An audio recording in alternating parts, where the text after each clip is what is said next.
Olá, eu sou a doutora Raquel Hickman, atualmente sou diretora da Oncologia Clínica do C. Camargo Cancer Center e presidente do Grupo Brasileiro de Tumores Gastrointestinais, o GTG. E eu vou usar agora os próximos 10 minutos para fazer um resumo do congresso da ESMO-GI, né, o Congresso Mundial de Tumores Gastrointestinais, o que teve de novo aí. Então, assim, é difícil resumir em 10 minutos tudo o que aconteceu nesse congresso, e realmente acho que dos últimos anos foi, se não foi o melhor, foi um dos melhores, com muitos temas relevantes. Começando por colo retal, eu selecionei aqui principalmente dois estudos que são específicos de colo retal que eu acho que vale a pena mencionar. O primeiro é o ANCHOR.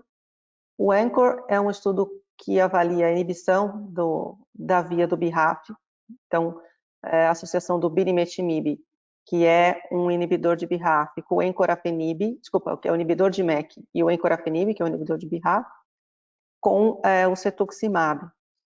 Parecido com a estratégia do estudo Beacon, mas aqui eles testaram em primeira linha. Então, pacientes não tratados com câncer coloretal metastático e a presença no tumor da mutação BRAF V600E recebiam essa terapia tripla. É um estudo fase 2, não controlado, e mostrou, então, esses são os dados já atualizados, uma sobrevida mediana de 14 meses, que é significativo nessa população, e uma sobrevida livre de progressão mediana de 6 meses. Se essa estratégia é melhor do que o bloqueio triplo com Folfoxiri ou FOLFIRINOX, a gente não tem ainda estudos comparativos, mas tem estudos em andamento para avaliar. O que a gente teve na ASCO foi o uso do Folfoxiri com cetuximab ou com bevacizumab, o estudo FIRE 4.5, que também avaliou essa população com mutação BRAF. E eles mostraram que o Folfoxiri com beva deu uma sobrevida livre de progressão mediana de 10 meses, e uma sobrevida global de 15 meses. Então, dados em comparação indireta, parece, em termos de sobrevida, muito parecido com a estratégia de inibir o BRAF na primeira linha, mas a sobrevida livre de progressão parece ter sido maior em uma comparação indireta com o Folfoxiri. Então, resta saber se esses pacientes vão se beneficiar dessa estratégia em primeira linha. O que a gente tem em processo de aprovação no Brasil é o uso do encorafenib com o anti-EGFR, com o cetuximab e o panitumumab, para a segunda linha de pacientes com câncer coloretal e mutação BRAF V600E. Atualmente tem até o programa de acesso expandido com a doação dessa medicação para os pacientes. Inclusive está aberto no C. Camargo. Se alguém tiver algum paciente, pode entrar em contato comigo.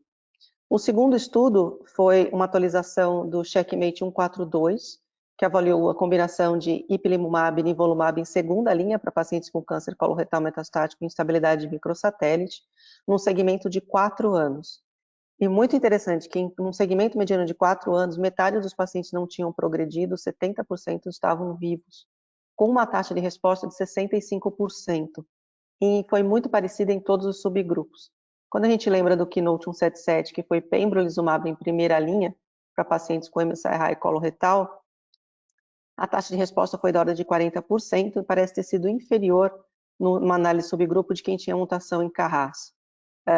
Parece que a combinação de 2 inibidores de checkpoint imune é mais efetiva nesse subgrupo de pacientes, tanto que a taxa de resposta foi muito parecida em quem tinha BRAF selvagem ou mutado, quem tinha Carras selvagem ou mutado.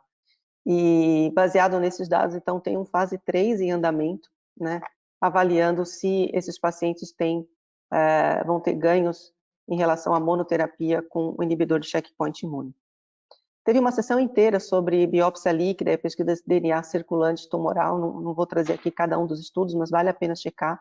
E teve o uso de ctDNA em vários cenários, em doença inicial, em pós-ressecção de metástase hepática, em doença metastática, avaliando inclusive frequência alélica de determinadas mutações, como acompanhamento da biópsia líquida. Por exemplo, a frequência alélica do BRAF V600E, quanto maior, ela sugere um prognóstico pior, e talvez esses pacientes se beneficiem do bloqueio triplo com o inibidor de BRAF, com o inibidor de MEK e o anti-EGFR, em vez de só o duplo bloqueio. Então, vale a pena checar essa sessão.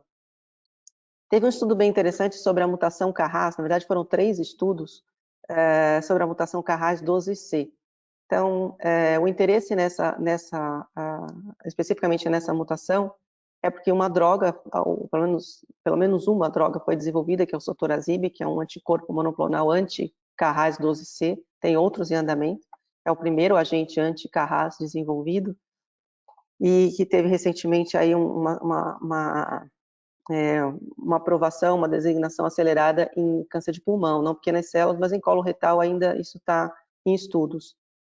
E essa sessão tentou avaliar qual que era a prevalência e fatores associados à mutação Carras 12C em tumores gastrointestinais. Então, considerando todos os tumores gastrointestinais, nessa análise com mais de 17 mil amostras de pacientes, 4% das mutações Carras eram 12C. Então, realmente um subgrupo muito raro.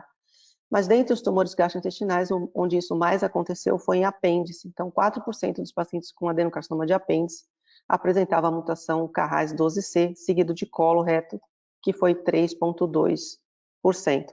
O que é interessante é que mesmo subgrupos raros, como pâncreas, tal, sempre foi em adenocarcinoma. Não teve nenhum paciente com SEC, ou de esôfago, ou de canal anal, que apresentou uma mutação Carras 12C. Então, isso é bem interessante. Passando agora para outros tumores, né? Então, vou falar brevemente do que saiu em pâncreas, esôfago, estômago e neuroendócrino. Então, em pâncreas, teve várias sessões sobre novas drogas e rastreamento de doença hereditária ou de mutações germinativas que vale a pena conferir também. Mas em termos práticos, o que teve de mais relevante foi a atualização de sobrevida do estudo APACT. O APACT foi o estudo que testou a combinação de gemcitabina e nab-paclitaxel adjuvante, pós-cirurgia de adenocarcinoma de pâncreas versus gemcitabina como braço controle. E o desfecho primário desse estudo, que já está publicado, foi a sobrevida livre de doença, que é um desfecho estranho, ou pelo menos não usual em adenocarcinoma de pâncreas. Geralmente se usa sobrevida global, já que o intuito da adjuvância é cura. Mas foi o desfecho utilizado no APACT e foi negativo. Então, a combinação não foi melhor do que gemcitabina isolado no disease-free survival. E aqui na ESMO-GI foi apresentado os dados de sobrevida global, que foram aparentemente, a gente pode discutir positivo ou negativo, mas positivo estatisticamente, mas não atingiu o planejado valor de P na análise, no cálculo de tamanho de amostra e de análise do desfecho secundário de sobrevida. Mas a mediana foi de 41,8 meses versus 37,7 meses, com um P de 0,0091. E a proporção de vivos em 5 anos foi 38 versus 31%. Então, mais pacientes vivos em 5 anos, mas o disease-free survival não foi diferente. Está enterrada a combinação em adjuvância, né, GEM e nab-paclitaxel para câncer de pâncreas? Provavelmente sim. Muitos desses pacientes com maior ganho de sobrevida global talvez tenham sido resgatados aí pelo FOLFIRINOX, talvez por isso que a gente não vê essa diferença tão significativa em sobrevida livre de progressão de doença, mas vem sobrevida global, mas não vai provavelmente gerar aprovação da droga nesse contexto, mas talvez alguns pacientes possam se beneficiar, isso abre discussões futuras. Mudando para esôfago e estômago, acho que teve vários estudos importantes, mas que o mais importante e o mais esperado era o KEYNOTE-1, 811, de pacientes com adenocarcinoma de junção ou de estômago HER2 positivos, que eram então randomizados para receber trastuzumab com quimioterapia fluoropyrimidina e platina ou com adição de pembrolizumab. Os dados iniciais de fase 2 mostravam uma taxa de resposta importante, então o fase 3 ele veio para avaliar não só a taxa de resposta, mas sobrevida global e a sobrevida livre de progressão. Foi apresentado somente os dados iniciais de taxa de resposta, que foi surpreendente. Então, quase 75% para o braço da combinação versus 51,9%, 52% para o trastuzumab. Então, mostrando aí que a combinação do pembrolizumab com o trastuzumab tem um efeito sinérgico. Resta a gente ver se isso vai impactar a sobrevida livre de progressão e global. Mas, de qualquer forma, a combinação já ganhou aí uma aprovação acelerada pelo FDA, conferindo aí uma estratégia bem interessante. E, por último, em neuroendócrino, a gente teve a atualização dos dados do NETTER-1. O NETTER-1 é um estudo fase 3, já publicado aí há alguns anos no New England, que avaliou o uso do lutetium-177, então um radionuclídeo direcionado para os receptores de somatostatina tipo 2, versus a dose dobrada do octreotide, 60 miligramas. Foram pacientes apenas com tumor neuroendócrino em progressão e de intestino médio. Então, tumores de mid-gut, a grande maioria com síndrome funcionante, síndrome carcinoide. E na ESMO GI foi apresentados os dados de sobrevida global depois de um segmento de quase 6 anos e meio. Então, os dados iniciais mostravam para o desfecho primário, que era a sobrevida livre de progressão, uma estimativa de quase 40 meses para o braço de lutécio e octreotide 30, versus 8 meses e meio na mediana para octreotide 60. Sem ganho de sobrevida global, e agora, então, os dados de segmento com a sobrevida global. A mediana foi 48 meses versus 31 meses, né?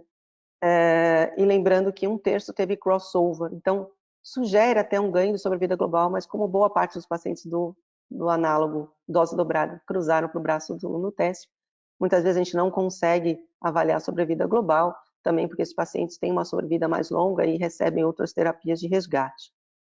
O que é muito importante nesse estudo é que estudos iniciais retrospectivos sugeriam aí um risco de leucemia secundária e síndrome mielodisplásica com o uso do radionuclídeo.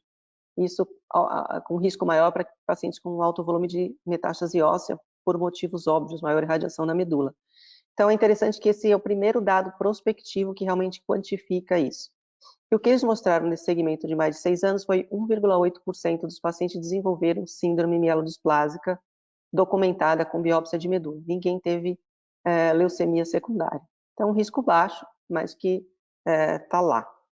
E outra preocupação era a nefrotoxicidade, né? A nefrotoxicidade grau 3 e 4 foi em torno de 4 a 5%, mas não foi diferente do braço do lutécio para o braço do análogo. Então, apesar de 5% chamar um pouco a atenção, não foi diferente entre os dois braços. Então, hoje, com as técnicas de radioproteção e uso da infusão de aminoácido nefroprotetor pré-lutécio, isso reduziu significativamente. Então, esse é só um apanhado geral, mas assim, quem puder assistir vale a pena, porque teve muitas sessões educacionais, como eu falei, biópsia líquida, mutações germinativas, tumor board molecular, tratamento molecular de colangiocarcinoma, enfim, muitas coisas boas. Espero que tenha sido útil. Obrigada.